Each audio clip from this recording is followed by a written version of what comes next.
You spoke about SGR, and I just want to clover and go through that. Why is the SGR a big thing and a big problem? Is it a Mombasa issue alone? It's not a Mombasa issue alone. Today, coincidentally, I was at the Transport Committee on behalf of my sister, Mishi Mboko, who had other commitments elsewhere. One of the issues that so many members of parliament are currently raising is the effect that the SGR has had on those little tiny towns. From the Ukambani area, from the whole corridor, from Mombasa all the way up to Mtitonde onwards. But see, let me tell you what the effect of this SGR had.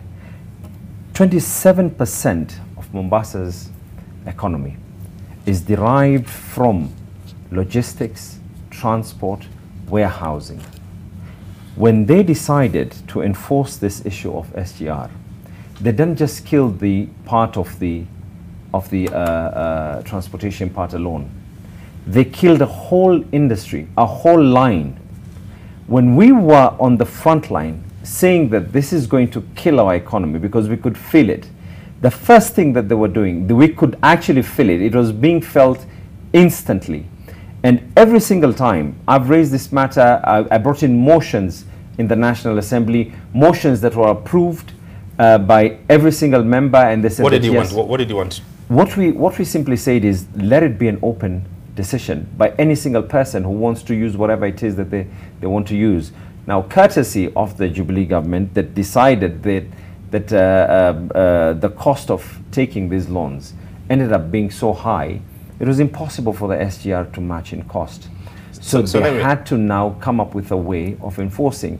And one of the other things that they also did, see, when the Deputy President was talking about we cannot take the port inland, what our argument was that the services of the port, clearing and forwarding, warehousing, inland container depots, when you take everything from Mombasa, Mombasa was not born as a tourist destination.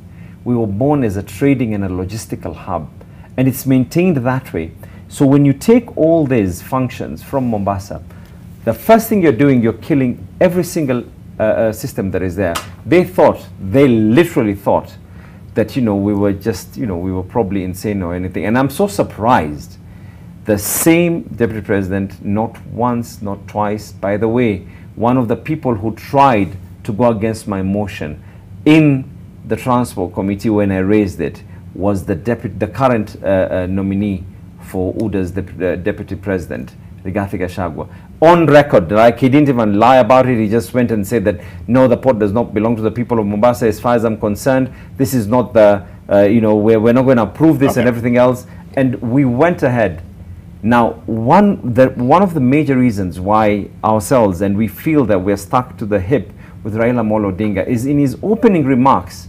And I'll always say this, in his opening remarks at Kasarani, when we're giving him the mandate to be the ODM flag bearer, his opening remarks was, I went to Mombasa and I listened to the people of Mombasa, and we're going to actually look at, we have to review these terms. Okay. Now, this other side were part and parcel of actually pushing down our throats, and they're saying that now, I'm going to come back to 2 months to the elections, that they're actually saying that no, we're going to reverse it. It's total hypocrisy. So, Kanza, I have to make a mention about this SGR because it was a national project, and it didn't happen yesterday, right? From your history, in National Assembly, when those arguments were being made, to the Senate, when the same arguments were being made and the implementation of, where were you? I'm on record, including looking at the labor issues on the SGR as chairman of labor, the issue of the foreigners, let me not mention the country, who were still in charge of, running things that we thought Kenyans would operate. You see, political expedience is expensive. Yeah. All this time, even after the handshake happened, and for me, I keep saying let's focus on what needs to be done. For instance, the Nyali MP, Mohamed Ali, kept talking about these issues, and the party of my brother was very quiet about that time because no, actually, you're actually very wrong. I didn't interrupt. No. He's never raised it. Hold on. You're a parliamentarian. You actually know that when you want to talk about someone, you have to have a substantive motion. However, I'll give it. However, he has not raised this matter, not even once. Not even once. not okay, in Parliament. Can I finish my point? In Parliament. Okay, thanks. All right? Can I finish my Laws are point? not made out on the streets. Can I finish my point? And Okay, even when the DP was to actually raising this matter, no, I mean it's one thing. I mean where he wants to just let me finish my point. You said you were speaking. speaking. You said many things that I didn't agree with. You'll respond. Okay. And I've also interrupted. All right, go ahead. We're from a good school. When someone speaks, you listen, and then you come in later. Our school, we don't mislead people. Go ahead. Yeah, you've done that. And when all these points are being raised by many people, including Muhuri and all of these activists in the coast, there was a lot of silence. And what the people of the coast are saying is that you can't come now and say that you realized these problems that were happening to us, and now because of political expediency, you want to talk about them. For me, what's important is this. The problem with our country has been that we think politics is zero-sum game. That is, it is, we're competitive to a fault. That it is either inland or the coast. Of course, Rigathi Gachagua was right. The port is not about just Mombasa. It's a national asset, but it must benefit the people of Mombasa in a certain way. It must benefit the rest of the country in a certain way. So for us, it was about, and from where I sit, including as a contestant for Nairobi governor, is how do we create this, how these national assets benefit the whole country. The problem was the economics around the SGR. In terms of the tonnage, in terms of the number of wagons and the how much they would cost to carry containers, that math was not done properly, and that is why people are being forced to put all of their cargo on it to bring it all the way to the inland container depot or all the way to Naivasha, and that was the problem with it. Now, what we should have done? What problem was that? It's a problem for this country.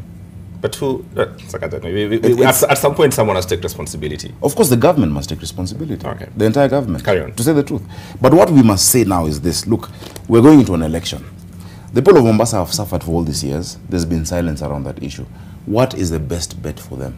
Let's not try and score political points from the suffering of people. I know people who've closed their CFSs. I know people who are working at the port. People who are doing menial jobs, which are important jobs, from across the country in Mombasa. Mombasa is a cosmopolitan city. It's or county, so to speak. Let us give them hope and say, look, if both of the parties now realize there's a mess there, what is the best way forward for them? I'd rather focus on that.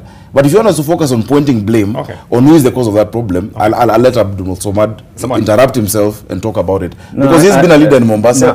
Let him tell us what he's been saying about it. Actually, let me tell you, the amount of times that I've actually been able to raise this in the National Assembly, including the last resort that the Speaker of the National Assembly had to do was that consolidate everything and put it into one motion, because every single time the Jubilee government was actually trying to consistently, and at that time, even when they started this handshake or no handshake there, every single time, and when they say that it is an issue of blame game and no one was talking about it and people were silent, there's those who were silent, and then there's those who actually shoved it down our throats. Okay. All right. I hear you. Then there's those who actually fought for it. I need